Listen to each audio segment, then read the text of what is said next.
kita akan melihat kondisi kenaikan kasus per kabupaten kota, baru kita menentukan apa langkah yang harus kita lakukan. Tapi di Google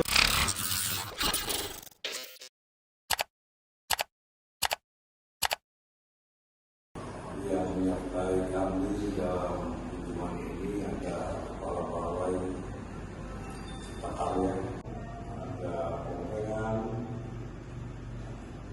juga sekolah, ada di sini, ada GIUD, Pak Hendra,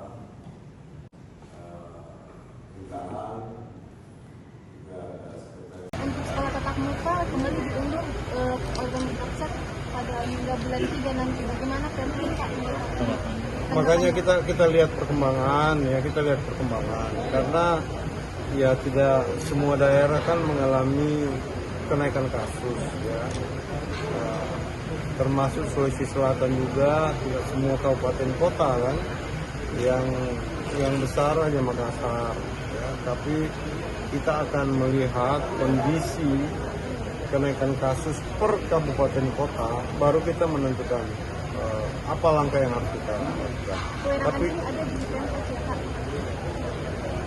di gugus Satgas ya, tetapi tentu kita akan mendengarkan kesiapan masing-masing sekolah ya. Tapi untuk saat ini kita belum bicara soal itu ya, kita tunggu perkembangan. Kalau kasus terus mengalami penurunan, baru kita bicara.